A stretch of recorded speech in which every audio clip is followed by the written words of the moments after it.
कई कई से महाराज शब्द बोलते हैं, मोरे रामा भरत दुइया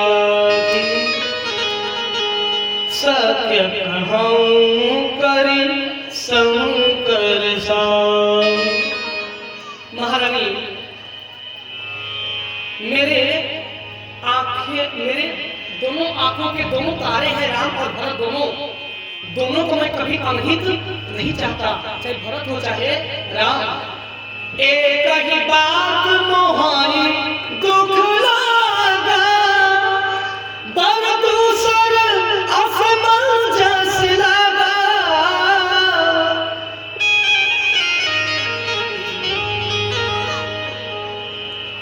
महारानी आपने एक ही बात मुझे आपके बात पर दुख लगा कि दूसरा आपने जो वरदान मांग लिया, मैं भरत को राजा बना दूंगा, 14 वर्ष का राजा भी बना दूंगा, लेकिन राम को 14 वर्ष का वनवास मत मांगिए। और मैं बताऊं, राम जी बन नहीं गए, राम जी बन गए।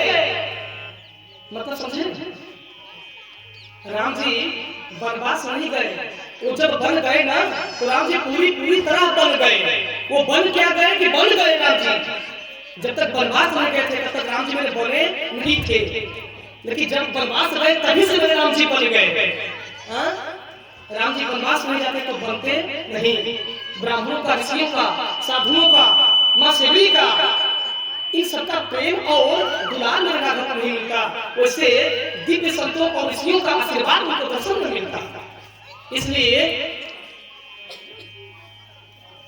लोग कैकेयी माता को गलत कहते हैं, इतना लोग गलत कैकेयी माता को मानते हैं कि लोग कैकेयी माता का नाम भी नहीं रखते।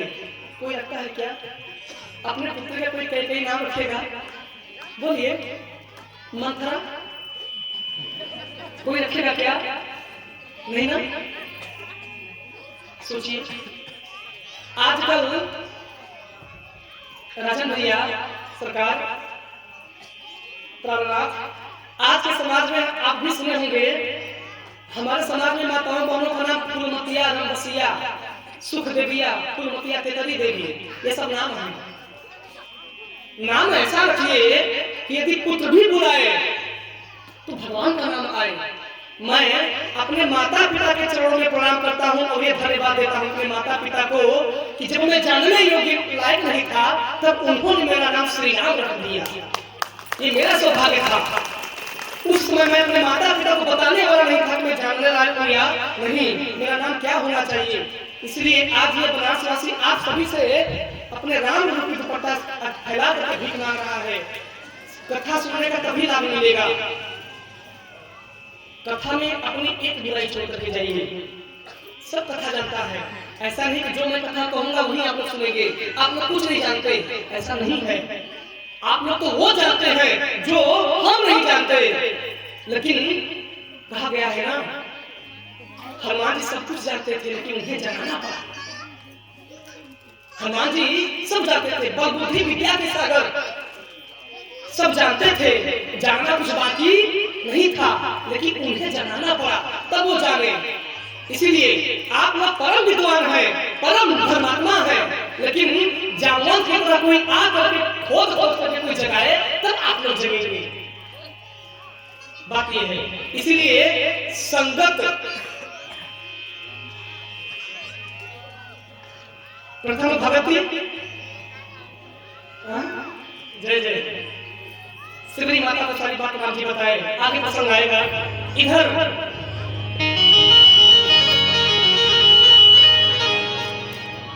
महाराज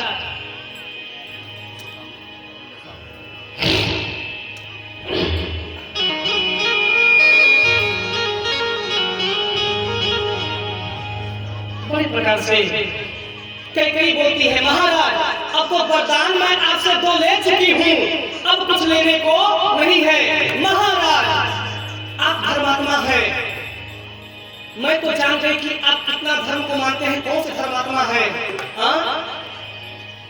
हर बहन बेटी जब साथ करा लेती है तो पति को ये वचन देती है और लेती है कि जो भी काम करेंगे उसमें से शुभ काम करेंगे, बिन मेरे आज्ञा के सहयोग के कर नहीं सकते, क्योंकि पत्नी के साथ गांठ जोड़ कर भी कथा सुना जाता है। समझिएगा, बिना पत्नी के धर्म काम करना अधूरा माना जाता है। हे महाराज दशरथ, कैसे धर्म अपना है? आपका ज्ञान कहाँ चला गया?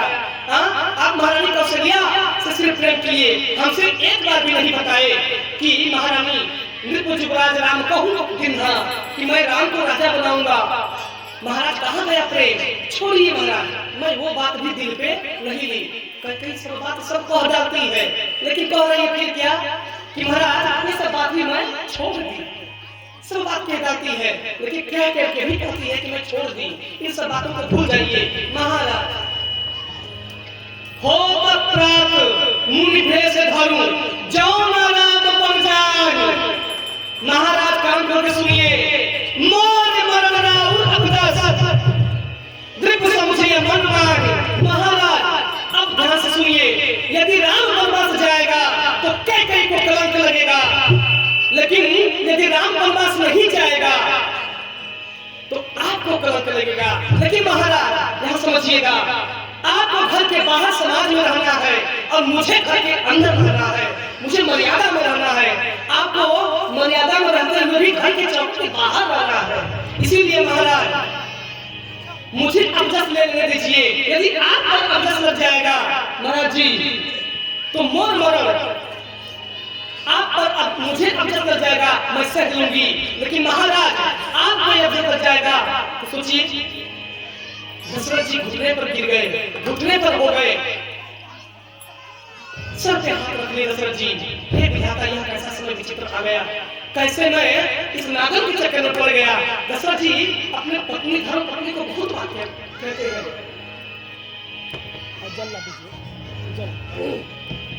प्रेम से बोले सीताराम जी महाराज की।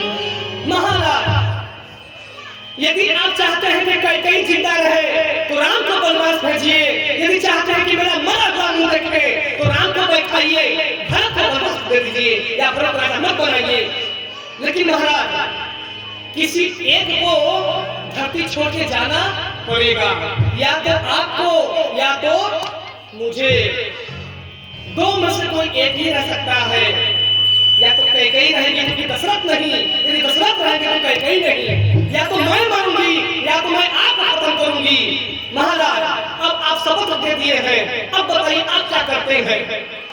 दशरथ जी बोले, रे नीच को बुद्धि बुझाती अब तो उजाड़ की है कि तूने अयोध्या को उजाड़ दिया।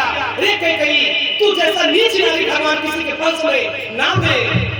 लेकिन ये तो माँ जानती थी ना, कोई माँ चाहती है कि अपने कलेजे के टुकड़े को मैं दूर कर दूं, कोई नहीं चाहती। लेकिन माँ कैकेयी दूसरा वरदान मांगती है तो रो करके वो मांगना चाहते हैं, लेकिन मांगने की मन नहीं हो रही। लेकिन राम को जो माँ कैकेयी वचन दी है कि पुत्र मैं तुम्हें 14 वर्ष का वनवास दूंगी, सो राम की मर्यादा निभाने के लिए माँ मांग ली। लेकिन माँ से मांगा नहीं जा रहा, माँ रो रही है।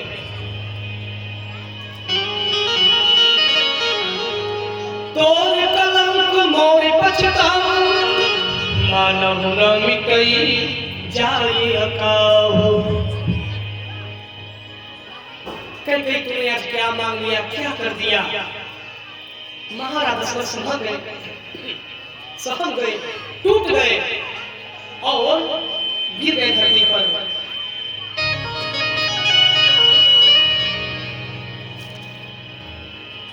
राम राम रख विकल भुभालु, जंबिल पंख विहंग बिहाल। जैसे कोई बहेलिया एक चिड़िया को मार करके बाण से शिकार कर देता है, और जैसे किसी चिड़िया का पंख ही काट दिया जाए तो चिड़िया क्या उड़ पाएगी? क्या चिड़िया नहीं उड़ पाएगी ना। उसी प्रकार दशरथ जी चाह करके पूरी ताकत लगा के उठना चाहते हैं, लेकिन वो उठ नहीं पा रहे। राम राम रख विकल भुभालु, विकल होकर के रो करके गिर पड़े। कुछ समझ नहीं आ रहा। सोचिए, जब समय करवट लेता है तो बना बनाया राजपाट, बना बनाया धर्म, बना बनाया ज्ञान नीति सब धरा का धरा रह जाता है, कुछ काम नहीं आता। सीता माता जब वनवास जाने लगी, जब सिया जब तोड़ के सबने नाते धर्म के पाषाण हृदयों में न अंगारे भरे विद्रोह के, ममता मई माओ के आंचल भी सिमट कर रह गए। तब जब सीता माता अयोध्या से चलती तब गुरुदेव ज्ञान और नीति के सागर भी घटकर रह गए। वहां पे गुरु वशिष्ठ जो ज्ञान की नीतियों के भंडार है, उनका धर्म ज्ञान नीति भी काम नहीं आई। जब सीता माँ अयोध्या से चल दी,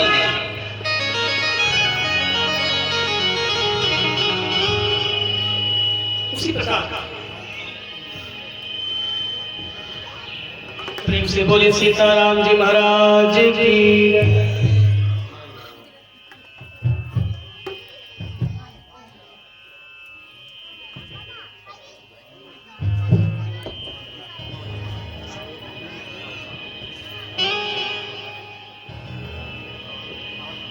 बड़े प्रकार से अच्छा आवाज मेरी क्लियर समझ में आ रही है आप लोगों को? एक एक शब्द क्लियर समझ आ रहा है कि हाँ हाँ हाँ कर रहा है? ज्यादा आवाज गूंज नहीं रहा ना? धन्यवाद।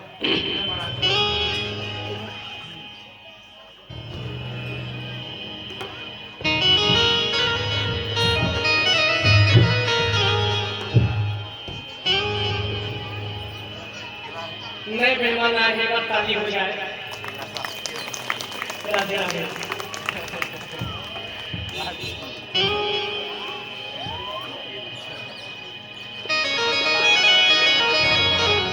अच्छा, बहुत लोग कहेंगे कि महाराज जी नए मेहमान के लिए ताली बजवा दिए, जो सेकेंड हैंड जो पुराने मेहमान हैं उनके लिए ताली नहीं बजेगी, उनके लिए भी ताली हो जाएगा। नहीं, लोग कहेंगे कि वही कई और कसरिया वाले हाल हो गई, चतुर्गंभीर राग महतारी।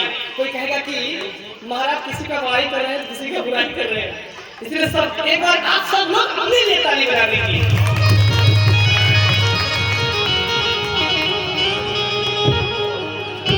बड़े प्रकार से महारानी समझाई, महाराज अब जस को लगेगा या तो आपको या तो हमको, अंतर इतना है यदि राम वनवास जाएगा तो मुझे कर करेगा, मैं सह लूंगी, लेकिन यदि राम वनवास नहीं गया तो आपको कौन करेगा? आप समाज में चल रहा है, धर्म को धारण करना है, राजा है आप, शोभा नहीं देगा। इसलिए हे महाराज बच्चों जैसी हालत छोड़िए, बच्चों जैसा रोना धोना छोड़िए, ज्ञानी है, धर्मात्मा है, अरे वीर है, उठिए, राम को आदेश दीजिए और व्रत कर दीजिए। महाराजा संतों को समझ में नहीं आ रहा। इधर राम राम दशरथ जी रटते रटते रटते रटते भोर हो गया, सुबह के 4 बजने लगे और 4 से सुबह के 6 बज गए, सूर्य देवता उदय हो गए। इधर सुमंत्र जी से सब लोग बोले कि पछले पहर भूपनीत जागा। आज क्या कार्य हो गया? आज राजा जग नहीं पाए।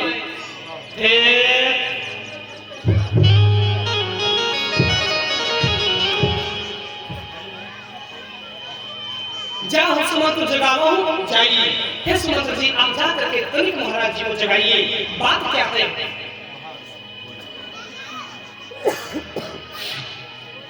कारण क्या है कि आज राजा जागे रहे। गए सुमंत्र तब राउर माही, पूछे को उत्तर नहीं दे, गए जही भवन भूप गए के। सबसे पूछते हैं कोई उत्तर नहीं देता। तब वहां गए जिस महल में राजा और महारानी कैकेयी थी। कैकेयी बोली, तमक करके बोली, ऐ सुमंत्र तुरंत जाकर के मेरा कहना मानो, महाराज नहीं बोलने वाले कितना भी बुलाओगे, जा करके राम को बुला लाओ, उसी समय सारी बात बताऊंगी।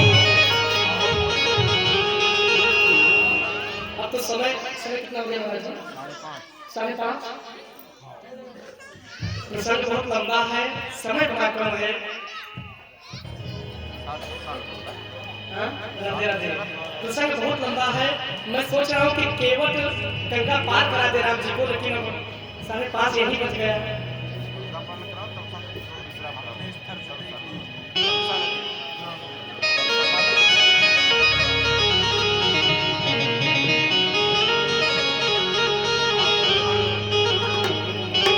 बड़ी प्रकार से राम सुमंत्र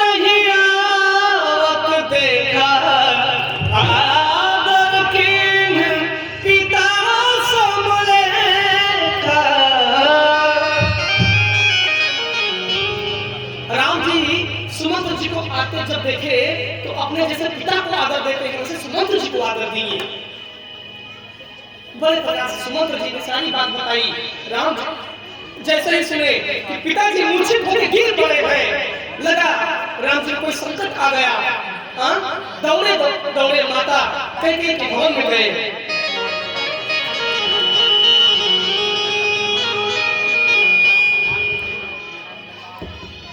राम जी जब कैकेयी माता के पास गए तो बोले क्या, मोहि कहु मातु तात दुख कारण, करिय जतन जहि हो निवारण।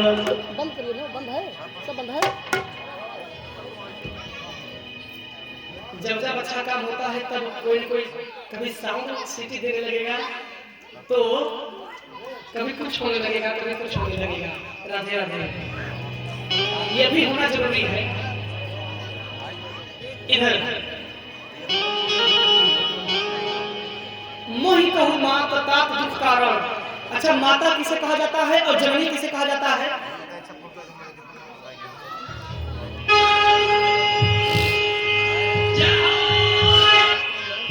हमारे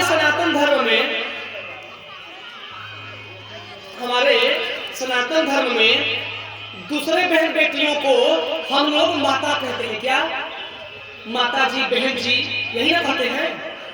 पराई बहन बेटियों को माता जी, जननी नहीं कहते। जननी किसे कहते हैं? जो मुझे जन्म दी है, जो माँ मुझे अपना दूध पिलाकर इतनी बड़ी की, जिसका मैं स्तनपान किया हूँ, वो मेरी जननी है। जननी वो है ना। लेकिन राम जी जब जानना था तो बोले, मोहि कहु मातु तात दुख कारण, करिय जतन जहि हो निवारण। हे माता कैकेयी, मुझे पिताजी ऐसे इस स्थिति में है, कहो कारण क्या है? कोई उपाय करो ना जिससे निवारण हो। सुनो राम सब कारण एहू। सब महारानी कैकेयी ने कारण बताया। जैसे जैसे वरदान मांगा था, वैसे वैसे सब वरदान मांगी। राम जी जब सुने तब राम जी बोले, देखिए राम जी जब जानने जा रहे थे तो माता बोले कैकेयी को, क्या बोले?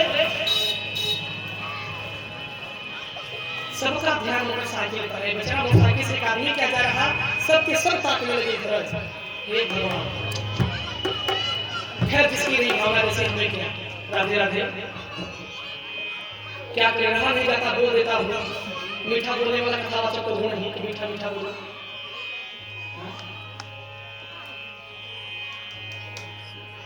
इधर बड़ी प्रकार से राम जी जब माता से कुछ पूछना चाहते थे, जानना चाहते थे, तब माता बोले। लेकिन जब माता ने सब जन्मा दिया, सब बात बता दी, तब राम जी बोले, सोई जननी सोई सुत पर भागे, जो पितु मातु बचान लागे। जननी बोले, माता इस बार नहीं बोले। कब? जब माता कैकेयी से बोली तुम्हें बनवास जाना पड़ेगा, तब राम जी और आदर दे दिए। जब माता बोली तुम बनवास जाओ, तब राम जी बोले, माँ हे जननी, वह पुत्र बहुत बड़ा भाग्यशाली है, बहुत भागी है माँ, जो माता और पिता के वचनों को अपने सर पर रख करके उसे पालन करे, वह पुत्र बड़ा भागी है। सो जब पूछे तो मोहि कहु माँ तात दुख कारण, माता कहो। बड़े प्रकार से कैकेयी बोली,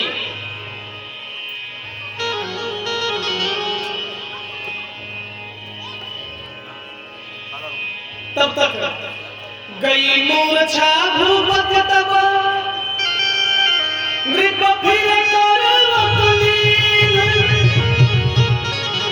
सचिव राम आगमन कही, विनय समय समकिन्ह। गई मूर्छा। उसी समय दशरथ जी राम बोलते बोलते करवट लेते हैं और सचिव को आई राव बैठाए। सुमंत्र जी सहारा देकर के दशरथ जी को बैठाए और दशरथ जी राम जी को देख करके रो रहे हैं। बोल रहे हैं कि मैं कैसा दुर्भाग्य पिता हूँ, मैं अपने पुत्र का काल बन गया, अपने पुत्र को वनवास दे दिया, अपने पुत्र का सुख चैन छीन लिया। एक पिता होते हैं अपने पुत्र को सब सुख दे देते हैं माता पिता, लेकिन मैं कैसा पिता हूँ, अपने पुत्र का सारा राजपाट ही छीन लिया। दशरथ जी अपने आप को कोस रहे हैं और बोल रहे हैं पुत्र तुम वन को ना जाओ। राम जी बोले पिताजी आप धैर्य धारण करिए, मैं यूं गया और यूं 14 वर्ष बिता करके तुरंत आ जाऊंगा और मैं राजा बनूंगा। पिताजी आप तो धीर गंभीर पुरुष हैं, आप मुझे आशीर्वाद दीजिए और जाने की आज्ञा दीजिए, कृपया मुझे रोकिए मत पिताजी, मुझे आपके वचन का पालन करना है। राम जी सब जानते हैं यद्यपि प्रभु जानत सब बाता, तब रघुपति जानत सब कारण, सब राम जी जानते हैं उनसे कुछ छुपा नहीं है, लेकिन फिर भी उनका देवताओं का साधनों का लाभ रखने के लिए भगवान लीला करते हैं। राम ही चितई रहे नर नाम।